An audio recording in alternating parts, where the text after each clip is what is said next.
Document number 28 is a scientific research published article on use of Agent Purple, Agent Orange, and Agent Blue on Royal Thai Air Force Base perimeters in Thailand during the Vietnam War. It says in this report that Air Force documents confirm that herbicide deliveries not associated with Ranchan, i.e. the CIA missions, were transported to and from Thailand. Said in Thailand that herbicides were used to improve visual observation of the base perimeter, sprayed tactical and commercial herbicides containing TCDD and or arsenic on both sides and in between of the perimeter fences. The spray, drift, and dust during the dry season would often enter the barracks.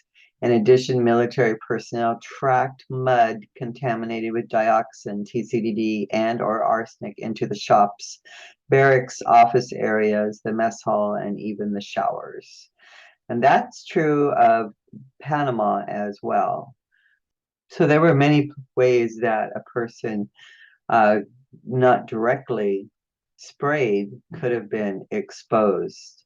Remember Gatun Lake was, they were using vegetation management all around Gatun Lake. They're spraying herbicides in Gatun Lake. We know they use 2,4-D. I'm pretty sure they probably use 2,4,5-T as well, but I don't have documents of use of 2,4,5-T in Gatun Lake. This article talks about the VA's illusory distinction between commercial and tactical herbicides is unlawful and arbitrary. So I suggest you read all that so you could maybe use some of those words in your claim.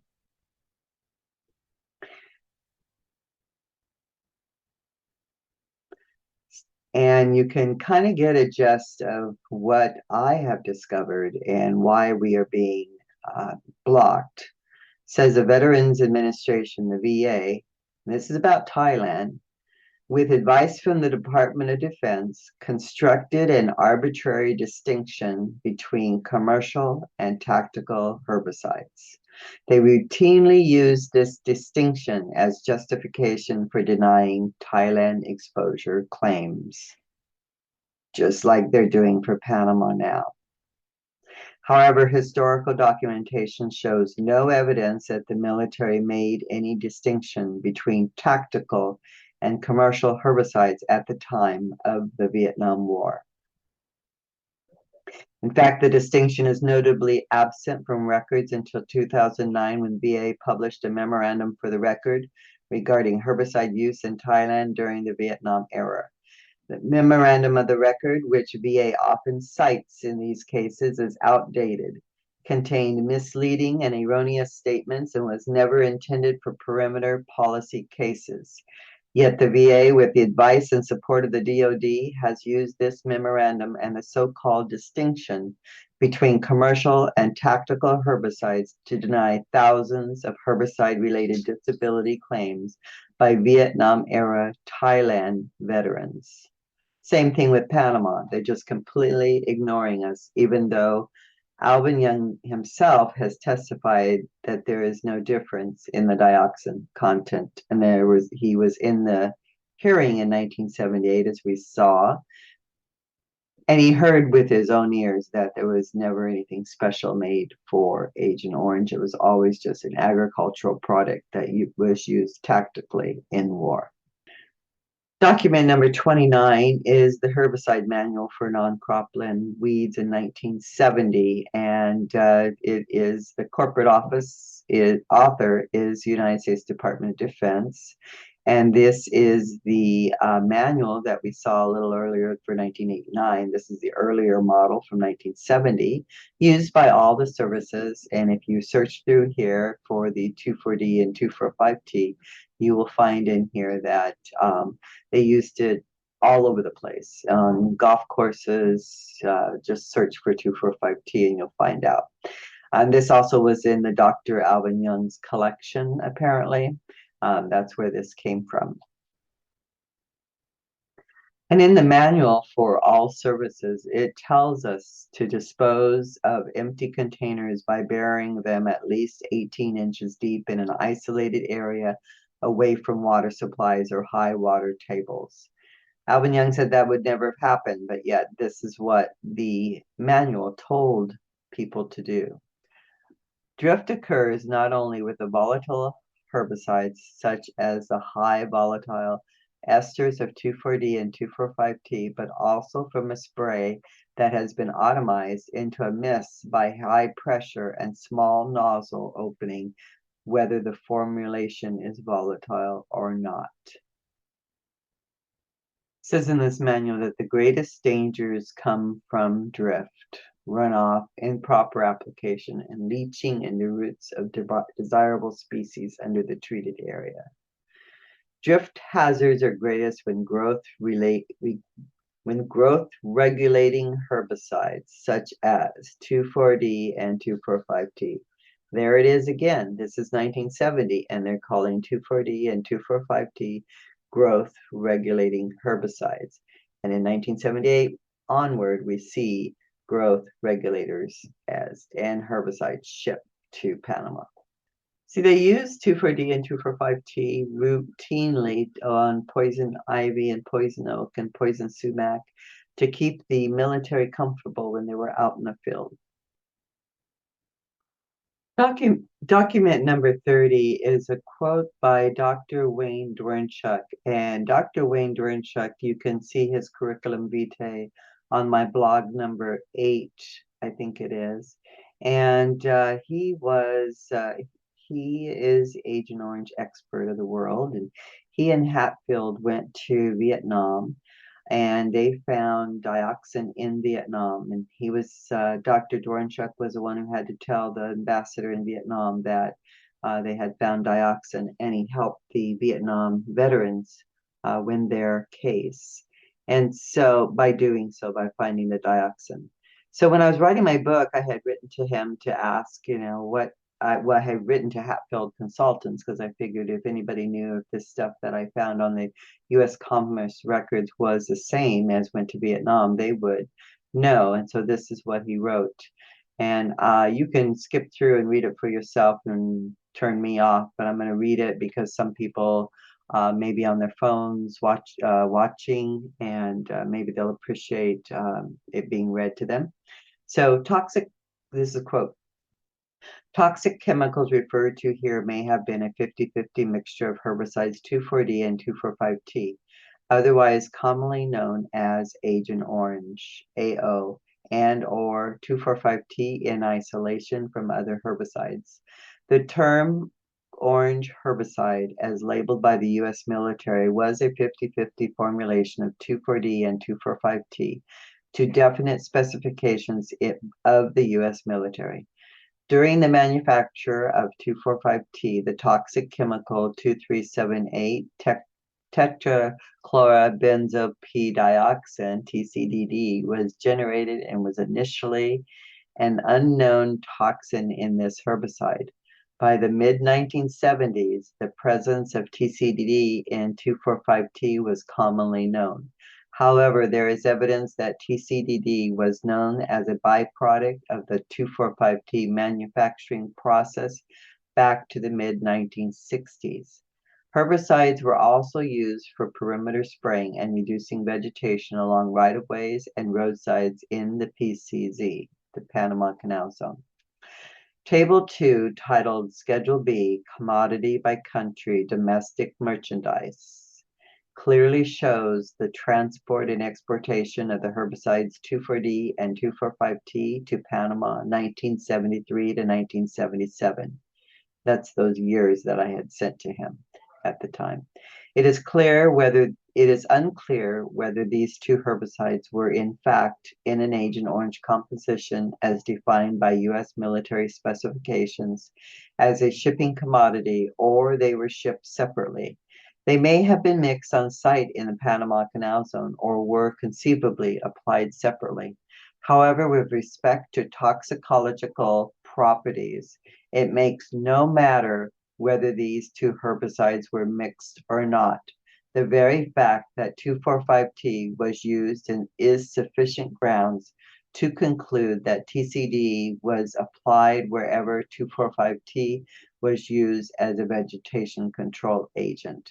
The TCDD content of the 2,4,5-T varied over time, but regardless, it was present in this herbicide and introduced to the Panama Canal Zone environment. Unfortunately for service personnel, there were no attempts, to my knowledge, to ascertain the TCDD content of the 2,4,5-T used in the Panama Canal Zone, or for that matter, in Panama Canal Zone soils or any other environmental media. TCDD in soil can remain a toxic component of the environment for over 100 years, per Postenbach et al., 1992, end of quote.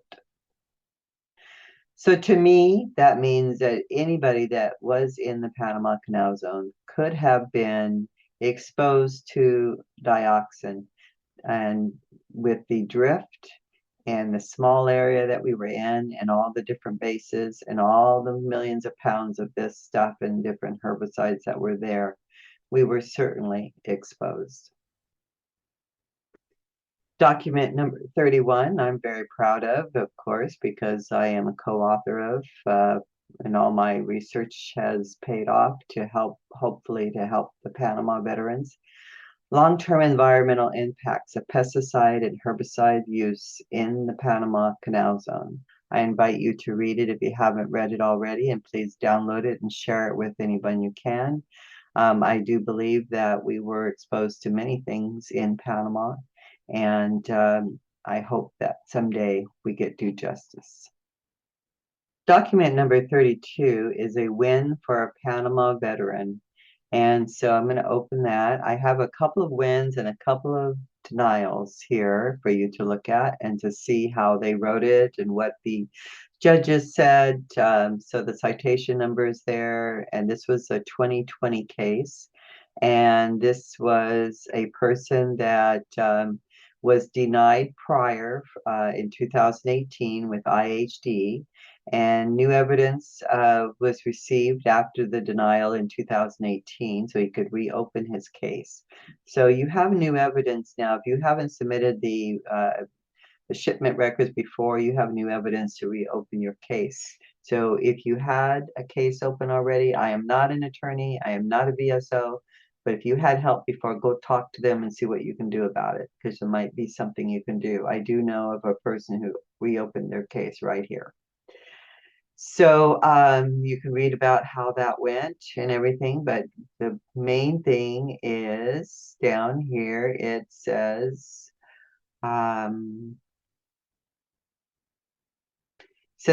service connection may also be granted for specific diseases associated with exposure to herbicide agents. And it quotes the CFR, 38 CFR statute 3.309E. So if you go and read that, then you'll see that the agents 2,4-D and 2,4,5-T, if you were exposed to those, you're supposed to get help. It says if a veteran was exposed to a herbicide agent during active military, naval, or air service, certain diseases, including IHD, shall be service-connected if the requirements of 38 CFR Statute 3.307 AE are met. Despite any lack of evidence of such disease during service, provided that the rebuttal presumption provisions of 38 CFR Statute 3.307D are also satisfied. So in Vietnam, a person is automatically covered if they were there just for 1 minute, because they've proven that it was used there. We've proven that it was used in Panama, and we are ignored and denied. But this guy won. So he was there in Panama Canal Zone from 71 to 72. He asserted that he witnessed the spraying of herbicide agents from trucks during this period, and that his duties including patrolling through areas of dead vegetation. He stated that he was directly sprayed with the herbicide agent, which caused burning in his skin, mouth, and lungs. When he returned to the area, all of the foliage was dead. Finally, he stated that he was shown a warehouse full of barrels with an orange stripe and was told these contained Agent Orange. He had a sworn declaration for that. And although the veteran is not competent to identify which herbicide, if any, was sprayed from the trucks, the board notes that he is competent to report on factual matters of which he has firsthand knowledge, including the absence of vegetation following the spraying of the unidentified agent. The board also finds these statements credible. In support of his claim, the veteran submitted a November 2016 board decision with a similar fact pattern to his own. The board notes that this decision has no precedential value in the instant case, as board decisions are binding only on the specific case decided. That's in 38 CFR Statute 20.1303. The veteran also submitted a list of exports by the United States Government Accountability Office and the United States Department of Commerce, which details numerous shipments of herbicides 2,4-D and 2,4,5-T to Panama during his active duty service. See undated correspondence received by VA on March 12, 2020, to see also March 2020 representative statement summarizing the findings. While these documents do not prove that the veteran was exposed to herbicides, they do show that herbicides were in Panama at the same time as the veteran. The board observes that 2,4-D and 2,4,5-T are included within VA's definition of herbicide agent for purposes of establishing presumptive in-service herbicide exposure. A May 2013 memorandum from the United States Department of the Army and Joint Services Records Research Center indicates that there is no evidence that the tactical herbicide Agent Orange was used, stored, tested, or transported to Panama or the Panama Canal Zone. The board observes, however, that this memorandum is directly contradicted by the reports of the Government Accountability Office and the Department of Commerce. I can't tell you how important those Department of Commerce reports, exports are. Please use those. Download the pages that you need, and if you don't find what you're needing, reach out to me. This person won by using those shipments and showing that, yes, it was there.